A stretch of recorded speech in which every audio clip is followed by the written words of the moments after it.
something like what the people in Bradford did when they elected me 2 years ago, to toss some kind of new element into the picture that will at least ensure that the poorest and most marginalized people will actually have someone speaking for their interests and force those who are in power to take notice. Because if you want to be invisible, then you'll vote for one of the invisible men or invisible women who are standing for the mainstream parties. If you want to be seen, if you want to be heard, if you want to be that squeaky wheel that gets the oil, gets the grease, then you have to do something different. You have to send somebody of a different kind to Parliament. Now, anybody who knows Colette and Catherine, for that matter, knows that they're different from the kind of councillors that you were just talking about, who turn up for 1 hour every 3 weeks, if you're lucky, and treat you as if they're doing you a favour by meeting you, when in fact they need you far more than you need them. And this way of looking at politics indubitably points to doing something different. Make a difference. Make a change. Vote for change. That's what we're saying. Just one question that's just come in, George, quickly. It says, who is standing up for us, 50-something, unemployed, in Moss Side? We are struggling, brothers. Yeah, it's a very good question. Certainly not the people who made them unemployed. The Thatcher era stretched through John Major, Tony Blair, Gordon Brown, and now David Cameron. Thatcher has died, but Thatcherism has lived on. And the idea that private is good, public is bad, that the devil can take the hindmost, as we say in Scotland, those that are weakest, have the weakest economic and social and political clout, are simply left behind. And that the expectation is that they'll be so demoralized, so alienated, that they won't even participate in the electoral process, and therefore will never have to be taken account of. And that's what we've got to change. And you've got an opportunity in these two wards, very different wards in some ways, but very similar in others, both regarded as safe seats by Labour, and both containing huge numbers of the working poor and the unemployed, who are simply disregarded in the economic circumstances that we operate here. Brilliant. And George, just before you go, you know, yourself, I'm going to just say it to you, I've been called many things by many people, and I'm sure you could be really creative with them yourself. But whether that's from a radical to somebody who's on his soapbox, or the way sometimes I've seen you being treated in the whether it's Parliament or other areas of the media,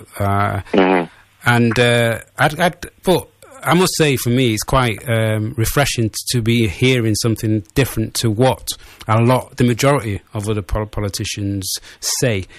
And so, therefore, you can look at it and say, well, if you are sometimes too liked, you're a little, maybe too comfortable, and it's probably good to know that when you're not being courted in certain echelons, you are on the right path. Well, that's the way I look at it, and I also never feel lonely. I have, this day, crossed the 175,000 threshold of followers on Twitter. I have 175,000 followers on Twitter and nearly 170,000 followers on Facebook. That's a lot of people.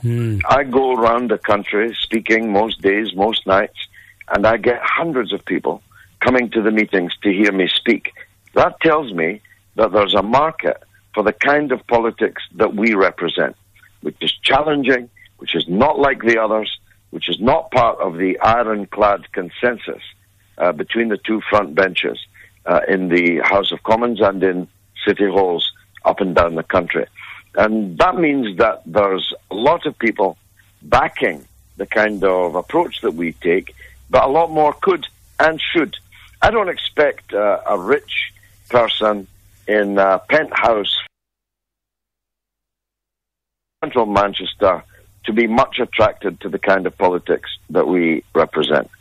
But I do know that the people who don't live that very privileged life, and look, I'm not knocking the people who live that life. No doubt some of them worked hard to get where they are, and they're making an evaluation based on their own interests when they come to decide how to vote. But so should the others. Mm-hmm. The others who don't live like that should say, I want a politician to represent me that will actually speak up for my interests. Definitely. Not ask me to pay the political price and the social and economic price for crimes that I didn't commit. Mm. There was nobody in Moss Side involved in bringing about the crash in 2008, which brought the country to the brink of disaster.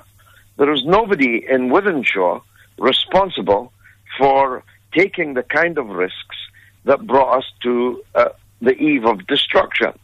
But people in Wythenshawe and Moss Side are being asked to pay for the mistakes, even the crimes that other people committed. And if they want that, if they're happy about that, then they'll no doubt stick with the current crop of politicians. But if they want to say, listen, I'm here, I'm human, I've got rights, and you have to take me into account, then they'll vote for Catherine and for Colette next Thursday. Okay. Sorry, George, just quickly last text here. It says, what kind of change, and you have touched on this already, but just to say goodbye with this, what kind of change can these candidates really make happen that will affect us? Well, they could rattle the cages of those who take the decisions. I mean, these youth clubs that you talked about earlier that are being closed down, can you think of anything more insane than leaving, festering, all these social and economic problems in deprived areas and actually cutting spending on these areas when things go wrong, when the devil finds work for idle hands and people turn to crime or turn to drugs in their hopelessness, the media will descend on the area concerned and paint it in the worst possible light that they can.